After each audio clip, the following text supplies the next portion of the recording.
Daily Star news করে Jamaat MP demands washing machine, microwaves and curtains.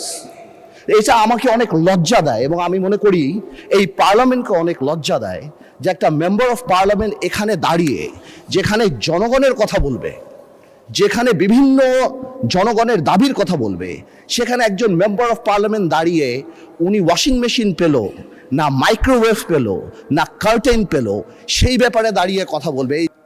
একজন সদস্য তার সুবিধা অসুবিধার কথা বলেছেন। আমি মনে করি এটা সংসদের না বললেও ভালো হতো, কিন্তু এটা বলে এমন কোনো গর্হিত অপরাধও তিনি করেন নাই। একজন সদস্য তিনি সবার জন্য একটা বিষয় চেয়েছেন। আপনি রাইটলি বলেছেন যে এটা হাউসে না বলে এটার জন্য কমিটি আছে, ওখানে বললেই হতো। Andalib Rahman Partha, point of order. জি মাননীয় স্পিকার, মাননীয় স্পিকার আপনাকে ধন্যবাদ। মাননীয় স্পিকার, আমি এই প্রথম পয়েন্ট অফ অর্ডারে দাঁড়ালাম এবং আমি জানি এটা সংসদের চলাকালীন বা সংসদ ব্যাপারে হতে হবে, এই জন্য আমি মনে করলাম যে এটা একটা ব্রডার কনটেক্সটে সংসদকে এফেক্ট করে। মাননীয় স্পিকার, আমরা অনেক কষ্টের পরে এই পার্লামেন্ট আমরা পেয়েছি এবং আমি আমার প্রথম স্পিচেও বলেছিলাম যে the best part of the parliament এই যে এখানে স্বৈরাচারের কোনো দোসর বা ফ্যাসিস্টদের কেউ নেই। মানে স্পিকার, গত পার্লামেন্ট শুধু পার্লামেন্টের গণতন্ত্রের হত্যা করে না, এই পার্লামেন্টের স্ট্যান্ডার্ডকে সাংঘাতিকভাবে নষ্ট করেছে। আমরা দেখেছি মাননীয় স্পিকার, এখানে মমতাজ থেকে আরম্ভ করে এখানে গান হয়েছে, এখানে অন্য কিছু হয়েছে।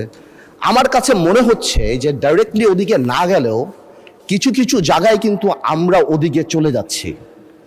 আমরা কিন্তু মেম্বার অফ পার্লামেন্ট ছাড়াও we are the ambassadors of the parliament.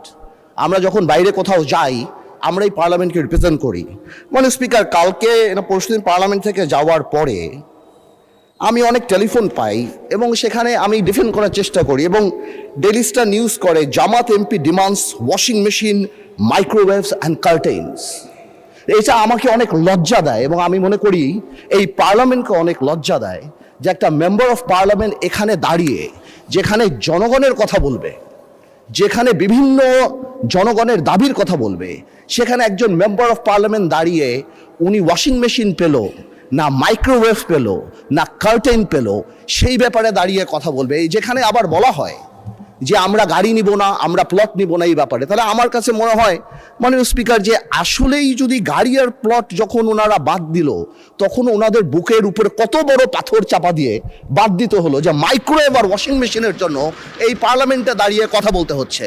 মাননীয় স্পিকার, আমার মনে হচ্ছে যে এই স্ট্যান্ডার্ড আর স্ট্যাচার আমাদেরকে মেনটেন করা উচিত এবং আমি বলবো আমাদের মাননীয় যারা আছেন ওনাদেরকে, স্পেশালি আমাদের বিরোধী দল, এবং এটা কালকে হয়তো আমাদেরকেও বলতে পারে, আমি জেনারেলি এটা বলছি যে উই মাস্ট, আমি শেষ করছি যে আমি খুব সিরিয়াসলি বলছি। তারপরে যদি আমার ভাই যেহেতু কমেন্ট করেছেন উনি চান আমি ওনাকে এম্বারাস না করে আগামীতে যদি ওনার পর্দার মাইক্রোওয়েভ লাগে আমি আমার তরফ থেকে ওনাকে একটা মাইক্রোওয়েভ দিতে চাই এবং আমি প্রধানমন্ত্রীকে রিকোয়েস্ট করতে চাই যদি ওয়াশিং মেশিনটা উনি দেয়, এবং হোম মিনিস্টার থাকলে আমি বলতাম যে উনি পর্দাটা যদি কিনে দিয়ে ওনার সংসারটা আমরা গোছায় দিতে পারতাম, তারপরে যদি আমার পার্লামেন্টকে উনি এম্বারাস না করতো। আপনাকে ধন্যবাদ স্পিকার। মাননীয় সদস্য, এটা পয়েন্ট অফ অর্ডারের মধ্যে পড়ে না। দ্বিতীয়ত, যেই সদস্য বাজেট সেশনের উপরে বক্তব্য রাখতে গিয়ে বলেছেন, বাজেট সেশন এমন একটি সেশন, বাজেট বক্তব্য এমন একটি বক্তব্য সেখানে অনেক বিষয়ে বক্তব্য রাখা যায় এবং তাছাড়া একজন সদস্য তার সুবিধা অসুবিধার কথা বলেছেন। আমি মনে করি এটা সংসদের না বললেও ভালো হতো, কিন্তু এটা বলে এমন কোনো গর্হিত অপরাধও তিনি করেন নাই। আমাদের হাউস কমিটি আছে, সেখানে আমরা সংসদ সদস্যদেরকে আসবাবপত্র ইত্যাদি আমরা দিয়ে থাকি। সেই হিসাবে তিনি যদি সকল সদস্য, তিনি তার নিজের জন্য চান নাই, সকল সংসদ সদস্যদের জন্যই যারা হাউসে সংসদের দেওয়া ভবনে যারা বসবাস করে তাদের সম্পর্কে বলেছে। সুতরাং এটা এমন কোনো গর্হিত অপরাধ হয়নি। তবে আমি মনে করি না বললেই ভালো হতো, এতে জনমনে অন্য ধরনের ধারণা হতে পারে। তবে এটি তো তাদের প্রাপ্য হতে পারে, এটা এমন কিছু বড় জিনিস নেই। এই সামান্য জিনিস নিয়ে এটি নিয়ে আর তর্ক বিতর্ক করতে চাই না, কারণ এটি নিয়ে বিতর্ক করলে আবার খারাপ মেসেজ যাবে বাইরে। তো ভবিষ্যতে বক্তব্য রাখার সময় আমরা সবাই কেয়ারফুল থাকবো। যেসব জিনিস পার্সোনালি আপনি যদি হাউস কমিটির চেয়ারম্যান আছেন, সদস্যরা যদি তাকে জানান, তারা এটার সমাধান করতে পারবেন। মাননীয় বিরোধী দলের নেতা, এটা নিয়ে কোনো বিতর্ক হোক এটা আমি চাই না। আপনি অন্য কোনো বিষয়ে বললে বলেন, এটা সম্পর্কে আর শুনতে চাই না। এটা কথা, আরেকটি কথা আমি বলি আপনাদের কথা, আর যেভাবে আপনি একজন সদস্যকে অফার করেছেন তাকে দেবেন, এটাও তার জন্য একটি ডিসরেসপেক্টফুল মনে হতে পারে।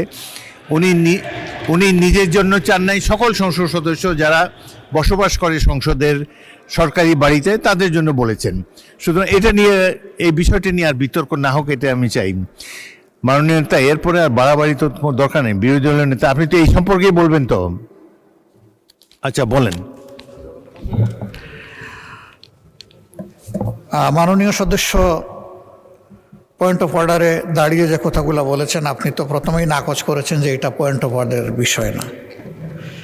2 নম্বর, একজন সদস্য তিনি সবার জন্য একটা বিষয় চেয়েছেন। আপনি রাইটলি বলেছেন যে এটা হাউসে না বলে এটার জন্য কমিটি আছে, ওখানে বললেই হতো। কিন্তু তিনি এইটাকে সূত্র ধরে আবার আরেকটা, যে গাড়ি বাড়ি সব নিয়ে আসলেন। উনি তো আমি মনে করি একজন বিজ্ঞ পার্লামেন্টারিয়ান। আবার নিজের থেকে অফারও দিয়ে দিলেন যে আমি সব দিয়ে দেব। ওনার কাছে চাইছে নাকি কেউ যে উনি দিবেন?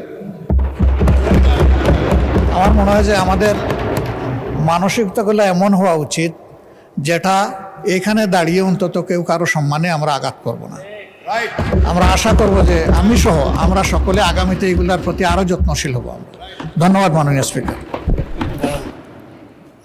ধন্যবাদ বিরোধী দলের নেতা। তবে আন্দালিব রহমান মাননীয় সদস্যের বক্তব্যে আমি যেটা বুঝতে পেরেছি, তিনি কোনো তাকে আন্ডারমাইন করার জন্য বলেন নাই, সাহায্য করার জন্য বলেছেন, which is not really necessary. তবুও যাই হোক, এই সম্পর্কে বক্তব্যের এখানে ইতি হোক, এটাই চাই।